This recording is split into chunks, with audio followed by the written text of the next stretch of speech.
It's been 1 year since the disorganized U.S. withdrawal from Afghanistan, and a new Department of Defense audit revealed $7.2 billion of equipment has fallen into enemy hands. And while these weapons might have been left in Afghanistan, they're definitely not staying there. U.S.-funded equipment picked up by the Taliban when the Afghan National Army surrendered last year included 64,000 machine guns like the M249 Saw and M240 Bravo, over 350,000 M4 and M16 rifles, 126,000 M9 Beretta pistols, and in the final 2 years of the conflict, the U.S. provided 18 million small arms rounds that are still in Afghanistan. 16,000 of the PVS-14 monocular night vision goggles are now in the enemy's hands. There's a lot of PVS-7 night vision equipment thrown in there as well. They honestly look better equipped than the Russian army now. We don't have a complete picture, obviously, of where every article of defense materials has gone, but certainly a fair amount of it has fallen into the hands of the Taliban.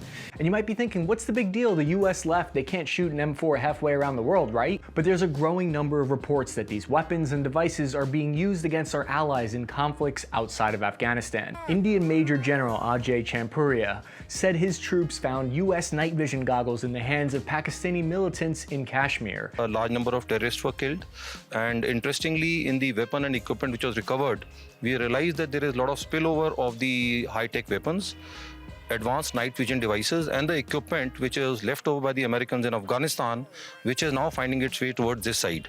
These combatants were trying to infiltrate into India. A large cache of arms and ammo that the US left behind in Afghanistan reportedly found its way through the line of control to Kashmir in India, being used by the Pakistani militants. The Indian Major General Ajay of the JOC Dagger Division said, quote, "Weapons and devices recovered from enemy KIA at the line of control weren't commonly seen. These were in Afghanistan when US troops left." The line of control is the de facto border that both India and Pakistan agreed to after their 1971 ceasefire. Either the weapons are being sold by the Taliban or they're running operations in Pakistan themselves. There are two pieces of evidence that it's the Afghan militants themselves operating outside of the country, using US equipment. In January of 2022, 6 foreign soldiers were KIA in Kashmir by Indian security forces in different operations. They found that all of the enemy were carrying US-made M4 rifles. India's Major General Champuria said, quote, "In addition, we have got inputs that in Pakistan-occupied Kashmir there are reports of Afghan-speaking people. Hundreds of Afghan SIM cards have reportedly been active in places where the Indian-controlled border in Kashmir." SIM cards are the little chips used in cell phones, and the implication here is that it's proof that Afghan terrorists are in India. The $7 billion of equipment is what remains from the total $18 billion that was provided to the Afghan National Army between 2005 and 2021. Nils de Quaa, Flemish Peace Institute interim director, said, quote, "What we're seeing now is these weapons, which have ended up in the hands of the Taliban, will probably circulate in the region for many decades to come. At the moment, they're very instrumental because if you want to control territory, you need small arms. Some of the small arms include 6,300 M24 sniper rifles and 31,000 rocket-propelled grenades. We haven't even gotten to the big-ticket items yet. A total of 9,524 air-to-ground munitions valued at $6.5 million. 169 of the M113 armored personnel carriers, costing about $300,000 each, were left behind. These are tracked vehicles that will be very difficult to maintain, so the likelihood of them being used in combat in the future might be lower, but they could still be sold to fund future Taliban operations around the world. Most sources cite 22,000 up-armored Humvees costing about $160,000 each. That was what was left behind, but this number is disputed, with the report here claiming about 12,000 Humvees were left behind. When you think about the effect that this is going to have on the Taliban's tactics, it's going to make it a lot easier for them to have an iron grip over the entire country, whereas before, Afghanistan was famous for being ruled by tribes in different remote parts of the country. Now that the Taliban is basically mechanized, they can fully control the country in ways that they never could before. As many as 920 of the advanced MRAPs, which cost between $500,000 and $1 million each, according to this Forbes article. This might not sound like a big deal because these vehicles are going to break down left and right, but there's a lot of credible sources that claim that these vehicles have been sold to the Pakistani military from the Taliban. 634 M1117 armored trucks that have an enclosed turret with a 40mm or 50 caliber weapon system, each costing $220,000 each. Initially, many people thought the Taliban wouldn't be able to operate these vehicles, but the recent Taliban parade in Kandahar proves that they have pilots and drivers. They likely absorbed soldiers from the former Afghan National Army who had US military training. But the list doesn't stop there, it goes on. 8,000 logistics trucks, 162,000 radios, many of which were reportedly obsolete, 42,000 pieces of specialized equipment like biometric and GPS devices. All of this equipment tells us the extent to which America was trying to build up and sustain the Afghan National Defense Security Forces.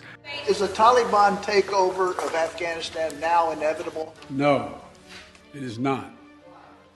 Because you have the Afghan troops have 300,000 well-equipped as any army in the world, and an air force against something like 75,000 Taliban. It is not inevitable. America was trying to build up and sustain the Afghan National Defense Forces. The plan was to maintain an ally in the region because we left $7 billion of equipment there.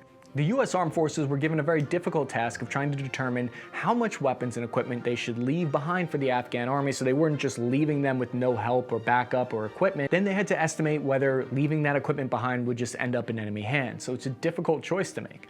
Guy Lamb is the Safety and Violence Initiative Director at the University of Cape Town, and he told Politico, quote, "What happens in these situations is that arms brokers will make themselves known and offer cash or valuable goods in exchange for those kinds of weapons."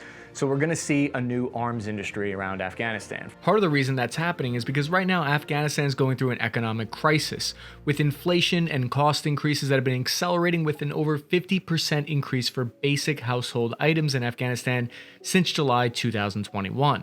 According to the World Bank, prices for staples such as rice and wheat have doubled in the last 2 months, but we haven't even gotten to the most expensive equipment yet. 42,000 pickup trucks were left behind, between 176 and 225 122mm artillery pieces, and we were essentially donated those at $500,000 a pop. 33 of the Mi-17 helicopters, 33 UH-60 Black Hawk helicopters, 4 C-130 transport planes, and 23 of the A-29 Super Tucano attack planes.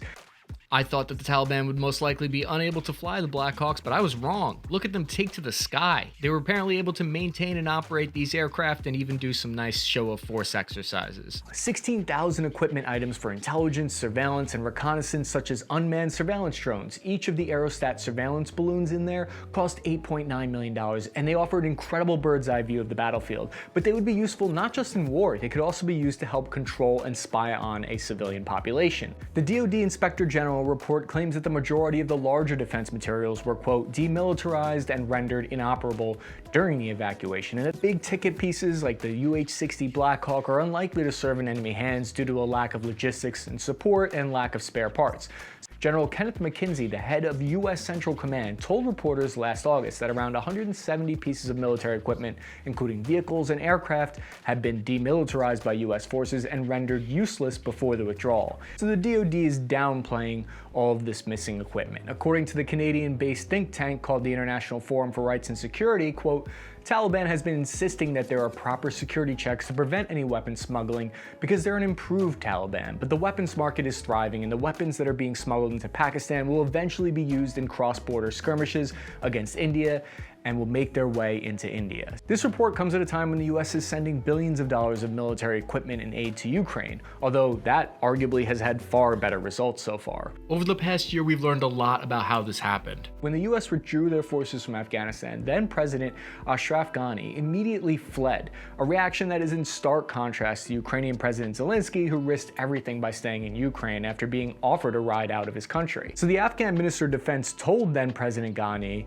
that there was no way Kabul could be defended, and his troops had no interest in preventing the enemy from taking over. Ex-President Ghani said, quote, "The reason I left was because I did not want to give the Taliban and their supporters the pleasure of yet again humiliating an Afghan president." According to Zalmay Khalilzad, the US State Department Special Envoy to Afghanistan, this choice by the ex-president to flee ruined a last-minute deal that the US had made with the militant Taliban group that would guarantee that they would stay out of Kabul for at least 2 weeks. The agreement would allow diplomats in Afghanistan Afghanistan to then negotiate a peaceful transition of power. But once the ex-president left, all bets were off and the Taliban steamrolled through Afghanistan.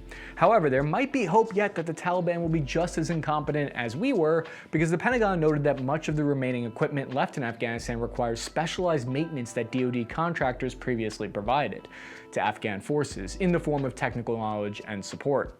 The military didn't put this report together for fun. They were actually required by Congress to submit an analysis regarding the disposition of United States property, equipment, and supplies provided to Afghanistan forces that were destroyed, taken out of, or remain in Afghanistan.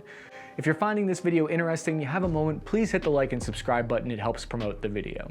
The report states that 5 of the Mi-17 helicopters and 15 million of the small arms rounds that were previously procured for Afghanistan were transferred to Ukraine prior to the withdrawal. Jared Keller wrote an outstanding article for taskandpurpose.com where he outlined how there's a discrepancy here that's interesting between the DoD report and the other reports, because the US Government Accountability Office released a 2017 report that a lot of people cite, and it states a different number of 76,000 armored vehicles in Afghanistan. Forbes reported the Special Inspector General for Afghanistan Reconstruction audit found that $174 million of lost Scan Eagle drones were left in Afghanistan. And what exactly has become of Afghanistan since the withdrawal? Yalda Hakim tweeted that it's been 330 days so far since the Taliban banned teenage girls from school. The Taliban continues to deprive Afghan women and girls their basic human rights. So could this have been avoided? Army General Mark Milley told the Senate Armed Services Committee that when Biden was inaugurated, the situation in Afghanistan was a stalemate at that point. The Trump administration had already negotiated an agreement where there was 7 conditions for the Taliban and 8 conditions for the US, and both sides had to meet those conditions in order for a withdrawal to occur. According to Milley, the US met all conditions and the Taliban only met one of the 7 conditions, which was a ceasefire. In the fall of 2020, Milley submitted an analysis that an accelerated withdrawal would risk, quote, losing the substantial gains made in Afghanistan, damaging US worldwide credibility, and could precipitate a general collapse of the Afghan National Security Forces and the Afghan government, resulting in a complete Taliban takeover or general civil war. On 14th of April, President Biden announced his decision, and the US military received a change of mission to retrograde all US military forces. So they were put in a position where they had to very quickly change the mission, and they had to decide what to leave behind for the Afghans, what not to leave behind.